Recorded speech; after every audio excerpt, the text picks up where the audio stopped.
my goodness. I'm never going to get this done if we don't stop. Wait. Ah! What did I say? Guys, my name is Deja and no. Everybody knows.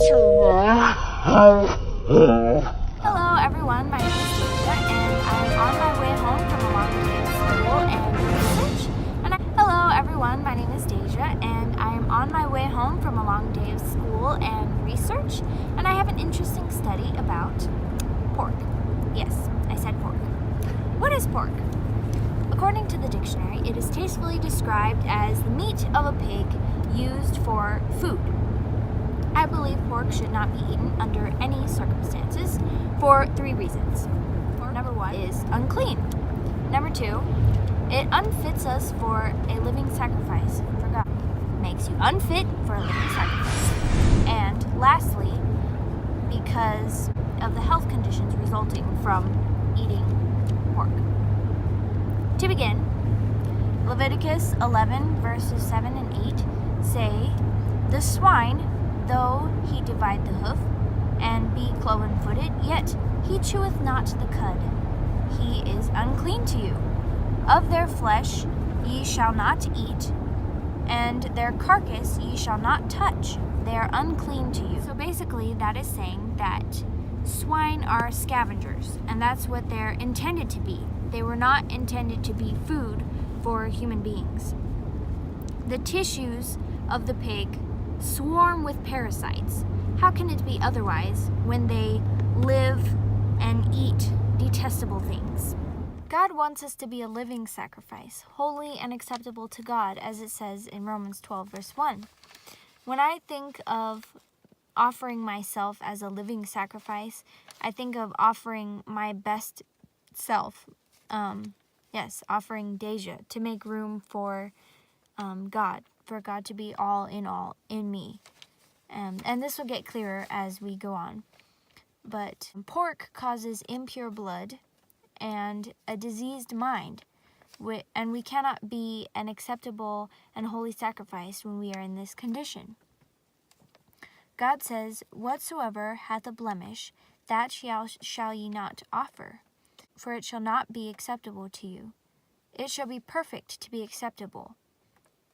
There shall be no blemish therein." And that's from Leviticus 22, verses 20 and 21.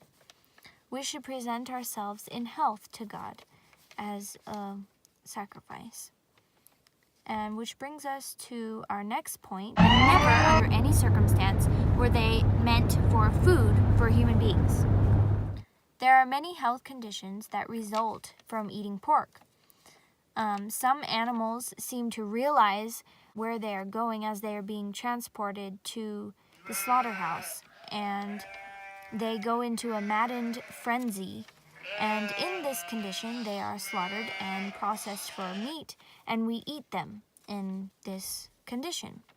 The meat is poisonous from the animal being in such a frenzy, and many health conditions result from this condition of the meat that we're eating, which includes scrofula and leprosy, cancer, cholera, convulsions, strokes, tuberculosis, and even sudden death.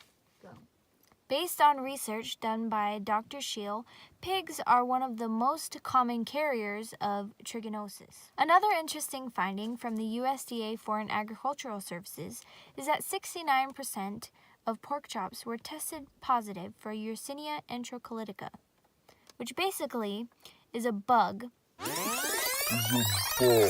that causes infections in about 100,000 Americans in a year. It's sad knowing that 40.4% of Americans are consuming pork. The top 3 pork-producing states are first, Iowa at $4.2 billion, second, Illinois at $1.54 billion, and third, Minnesota at $1.47 billion. In conclusion, God gave us clear instruction on this topic for a reason. He wants us to be happy, and He cares about us, and He wants us to be healthy. Today we talked about 3 reasons why we should not eat pork. 1, because it's unclean. 2, because it unfits us to be a living sacrifice for God, and 3, because there is a long string of health conditions attached to the consumption of pork. Let us follow God's way and be healthy and have clear minds. Thank you for watching. See you next time.